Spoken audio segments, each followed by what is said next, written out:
Hi, I have in front of me a 4G 2 megapixel IP PTZ camera. It has a 10 zoom, 50 meter IR. It's an extremely impressive kit. It's available with free delivery from freetv.ie. And what's really impressive about this is that it's set up as a kit to come directly out of the box and allow you to install this and set it up on your phone and have it run only off of your mobile SIM card. Okay, so we put an enormous amount of effort in putting this kit together. We've pre-configured this with unique ID, passwords, etc., and it'll mean that you can come along, and in the second video we're going to show you exactly how we can come along and set this up on your phone. So we have this one video now going to demonstrate how you put the kit together and what comes in it and what options you have with it, and the second video will show how to download the app, configure it, and be able to, in a matter of minutes, go from the point of having it on your phone to actually controlling your PTZ over the 4G network. Right, what do you get and how does it work? So just start off, when you order it, basically you're going to be getting the router, the SIM card, which is here, the PTZ, and some accessories. So the very first thing we do is we would take out the SIM card here. So it's in the original pack. We break off the SIM card and we will insert it, or you will insert it, directly into the back here where you see the SIM card symbol. And we'll get the power unit here that comes with the router. We'll install it in here, and now we have the router powered up. Okay. From the moment you power it on, it'll activate a signal and it'll send a signal back to the 3G network to say, here I am, and from that point, the 28 days that comes with the credit on this starts to tick down, okay? So that's the first element of it. So what we need to do, just to briefly say, the reason we chose the 3G network is it's the easiest one to set up in account with, in terms of you can simply purchase a SIM card and set it up, where with other ones you need to register and all the rest of it, and that's difficult for us when we're pulling the kit together. In terms of general configuration as well, the 3 network is probably the easiest one to work with. When you come along and you go to top this up at a later point, well, all you need to do is just come along, look at the mobile number with it and top it up, and all of a sudden you have another 28 days credit on it, okay?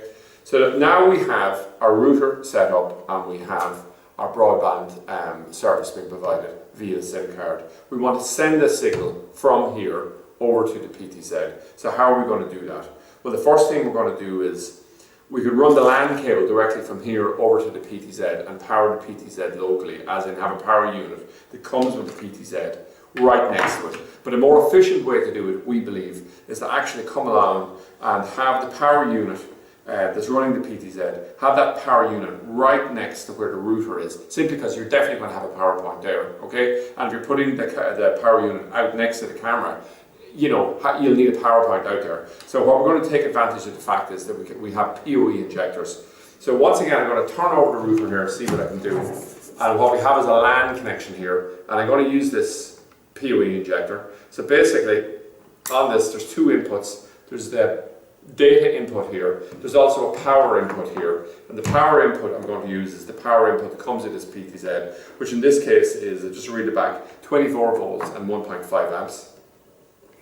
So one cable is feeding in our data, one cable is feeding in our power, and on this LAN cable coming out of here, and in this case we're providing a 10 meter LAN cable with it, should be more than sufficient for most applications. We come along, we click in the cable, we click into the cable connection here, and all of a sudden coming through this cable is two things: the data from the router and also the power from the power unit here. And on the far end of it here, we're going to come along and we're going to click this through, and on the output here we have our data and we also have our power. And if we look at the connections here on the PTZ, we'll see that we have, first of all, a data connection here, and we'll also have a power input here. Now, just to mention one thing about the power unit I'm making stress here is the power unit when we got it originally came and simply terminated in two cables, but we simply, this DC jack here, this is available in the little kit of components that comes with mounting the kit. So what we've done here is the PTZ, so we've actually just hardwired that in, and that's what allowed us to power it up. So now all of a sudden we have Power, we've provided data over to the PTZ, which allowed us to come back and allow us to link into it at a later point. And what we have here as well, we have the power that's running through the 10 meter cable is here, allowing us to centralize the location where we actually have this power unit. And what we'll do here is we'll actually just run back out, and we have it there. The other cables effectively at this point can be ignored simply because we have what we need in terms of the power and the connection, things like that. Now if we look at the PTZ itself, you can see the basic PTZ. We have a safety cable here where we can hook it on to make sure it's secure, particularly when we're mounting it. We have the bracket here being mounted on the base, and we're able to set this up and aim it exactly in the direction. And the great thing about PTZs, of course, is that we can cover a full 360 and there's nighttime vision on it, etc. Now, in the next video that's in the series here, we'll be taking it and coming along and configuring this to actually work on the app, and then we'll display how quick and easy it is. Because remember, on this box here, on the back side of it that I'm not showing is, we've given all the information that will allow us to extremely quickly do it. So we've configured this router with this PTZ. It is a kit. You couldn't mix it in the other thing unless you knew exactly what you're doing.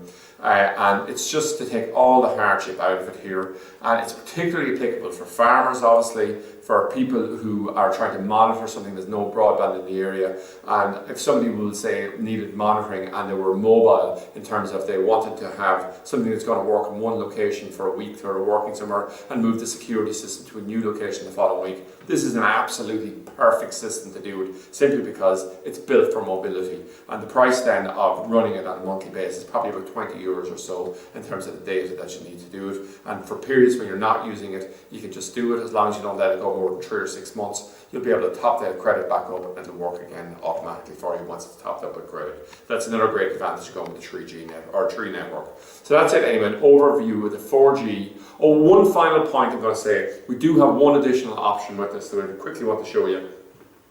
And that is, if we have a situation where the 3 or 4G network in the area isn't as powerful as you'd like it to be, what we can do is, we have an option on the kit to come along and use a booster such as this. So it terminates in an SMA cable here. This particular one I think has a 5 meter cable, and it comes with a bracket and bolts. I just want to show the both plugs and bolts, but the plug and bolts for mounting this. So just say we come along and we had a weak signal where we were, we can actually add this aerial on and just disconnect the little aerials that come here. There's a screw directly in where the 2 aerials were, and it allows us to come along and boost the signal and bring it in, and it can make a very significant difference to it. So that's an option on the product. By default we say no to it, but if you do need it, from experience talking to installers and things like that, in the type of location where people will be using it, probably in about 50% of locations, you would benefit from using an area like that in terms of the signal.